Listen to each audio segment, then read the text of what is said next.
Hello guys, this is Muskan. Welcome and welcome back to my YouTube channel. First of all, thank you for clicking this video and being here. I hope कि आप सब बहुत बहुत अच्छे होंगे, बहुत positive होंगे, healthy होंगे, अपने तबीयत का भी ध्यान रख रहे होंगे और मोस्ट इम्पॉर्टेंट कि बहुत अच्छे से पढ़ाई भी कर रहे होंगे। आज का ब्लॉग का स्टार्ट हुआ है टेस्ट देने जाने से, बिकॉज़ 12 बजे से मेरा टेस्ट है मॉर्निंग में। तो सुबह टेस्ट दे के आएंगे, उसके बाद देखेंगे क्या क्या पढ़ना है। टेस्ट देने जाने से पहले भी मैंने थोड़ा बहुत कुछ पढ़ लिया है। तब तक मैं टेस्ट देने में पहुंचूं, मैं किसी के सवालों का जवाब कर देती हूं कि मैं हॉस्टल में नहीं रहती हूं, मैं घर में रहती हूं अपनी फैमिली के साथ, और मैं मुखर्जी नगर में नहीं रहती हूं, मैं साहिबाबाद में रहती हूं। यहाँ पर मैं कोचिंग पहुँच गई हूँ, बट मैं थोड़ा पहले पहुँच गई, तब तक कोई नहीं आया। अभी मेरा टेस्ट फिनिश हो गया है और जब मैं बाहर निकली तो इतनी ज़ोरदार बारिश हो रही थी, जिसकी वजह से मुझे पूरा 45 मिनट वेट करना पड़ा कि ये बारिश रुके तब जाऊं। वैसे तो मुझे बारिश बहुत पसंद है, बट मेरे हेल्थ को बारिश बिल्कुल नहीं पसंद है। अगर मैं थोड़ा सा भी गीला ही हो जाऊं बारिश में तो डेफिनेटली मैं बीमार पड़ जाऊंगी, जो मैं बिल्कुल नहीं चाहती हूं। तो यहाँ पे बारिश थोड़ा सेटल हो गया है। उसके बाद मुझे बहुत प्यारी है कोल्ड कॉफ़ी, जो भी। फर्स्ट ऑफ ऑल आज जन्माष्टमी है, तो जन्माष्टमी की आप लोगों को ढेर सारी शुभकामनाएँ। और अभी मैं टेस्ट देके आ चुकी हूँ एडुटेरिया का, तो मुझे उस टेस्ट का एनालाइज़ करना है, जो बहुत ही मैंडेटरी है, क्योंकि मेरा मानना है जिस दिन आपने टेस्ट दिया है, अगर आप उसी दिन टेस्ट का एनालाइज़ करेंगे तो आपके मेमोरी में वो लॉन्ग रन में स्टोर होगा और आपके लिए अच्छा भी होगा। और अभी कुछ दिन से तो मेरा ऐसा स्टडी बिल्कुल डिसबैलेंस हो गया है, जो नहीं होना चाहिए था एग्ज़ाम का इतना पास, क्योंकि ये एग्ज़ाम पे बहुत फ़र्क डाल सकता है। खैर, अब जो हो गया उसको तो कुछ कर नहीं सकते हैं, सोच के अपना टाइम बर्बाद करना है और अब अच्छे से पढ़ना है आगे, और तबीयत को भी ध्यान रखना है।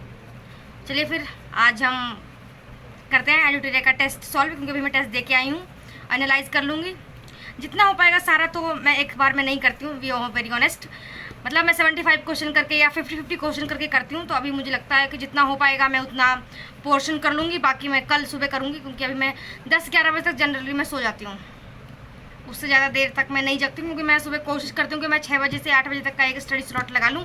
तो उसके लिए टाइम से सोना is also mandatory for me. मेरे पे वो बिल्कुल काम नहीं करता कि 6 घंटे सो के 4 घंटे सो के आप अच्छे से पढ़ सकते हैं, मैं नहीं पढ़ सकती हूँ। चलिए फिर आज एनालाइज करते हैं टेस्ट का, उसके बाद देखते हैं क्या क्या होता है, क्या क्या करते हैं। टेस्ट को एनालाइज करते करते ऐसे मेरे दिमाग में इंस्टेंट थॉट आया कि जो भी चीज़ें नई टॉपिक हैं, जैसा भी है, जो भी अभी तक मैंने टेस्ट दे दिया है फुल लेंथ टेस्ट, उन सब का मैं एक शॉर्ट नोट प्रिपेयर कर लेती हूँ आफ्टर एनालाइज। मतलब एनालाइज करने के बाद मैं एक शॉर्ट नोट्स प्रिपेयर कर लूँगी, ताकि जब एग्ज़ाम पास हो तो मैं उसी पॉइंट्स को गो थ्रू कर लूँ, पढ़ लूँ अच्छे से, जो मुझे बहुत हेल्प करेगा आई थिंक।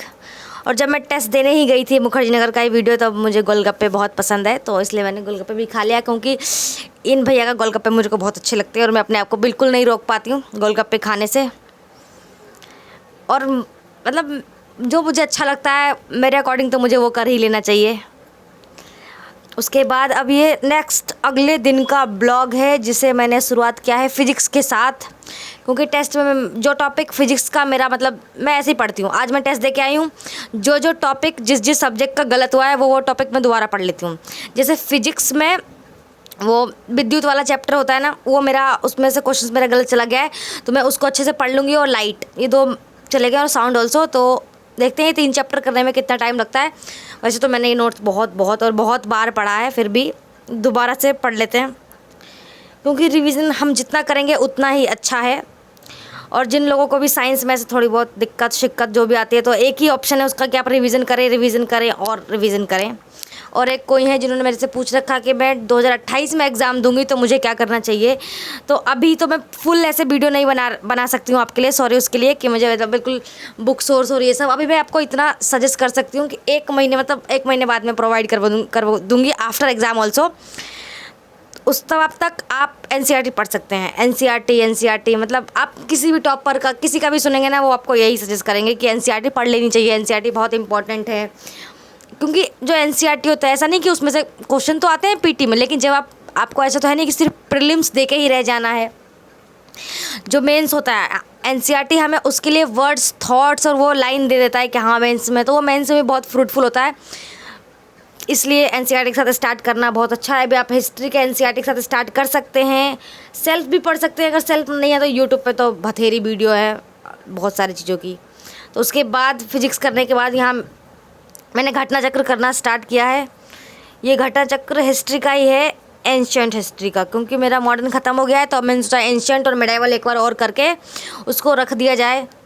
और बहुत ऐसे करने में टाइम लग गया, और मैंने ना थोड़ा सा एंशिएंट का शॉर्ट नोट्स प्रिपेयर कर लिया है, जो टॉपिक मेरे को हार्ड लगते हैं उनके, सिर्फ सबका नहीं किया है मैंने, जो टॉपिक मैं जल्दी जल्दी भूल जाती हूँ उनके। तो ये शॉर्ट नोट्स क्या होगा, अब दोबारा मुझे घटा चक्र पढ़ने की ज़रूरत पड़ेगी नहीं, मैं इसी को शॉर्ट नोट्स को अच्छे से पढ़ लूँगी। और आप सबका बहुत बहुत थैंक यू कि आप सब मेरी वीडियो को देखते हैं, लाइक करते हैं, मेरे चैनल को सब्सक्राइब करते हैं। आपका दिल से शुक्रिया, क्योंकि जब मैंने ऐसा सोचा था कि मुझे वीडियो डालनी है लॉन्ग, तो मैंने ऐसा बिल्कुल नहीं सोचा था कि इतना अच्छा रिस्पांस आएगा इतनी जल्दी, तो उसके लिए थैंक यू। उसके बाद फिर रात को खाना वाना बनाने के बाद मैंने यहाँ पे बिहार स्पेशल पढ़ना शुरू किया। ये मेरे सेल्फ मेड नोट है, मैंने खुद से बना रखे हैं शॉर्ट नोट्स बिहार स्पेशल के। इसमें मॉडर्न हिस्ट्री नहीं है, बाकी सब है।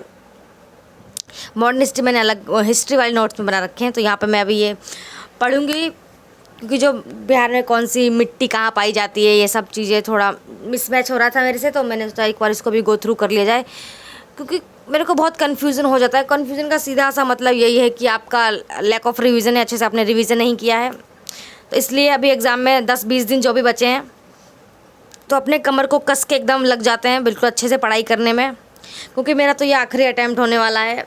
बाकी आप सबको अब मेरे को पता नहीं है कि कैसा किसका कौन सा अटैम्प्ट होने वाला है, तो मेरे को तो बहुत जी जान से मेहनत करनी है। आई विश कि हम सबको अपना फर्स्ट अटैम्प्ट यही सोच के देना चाहिए कि यही लास्ट अटैम्प्ट है, ताकि हम अपना 100% दे सकें और अच्छे से स्कोर कर सकें, और 2025 के फाइनल लिस्ट में हमारा तो नाम हो ही हो। बिल्कुल ये हमें इंश्योर करके चलना है कि एक सीट तो हमें ले ही लेनी है।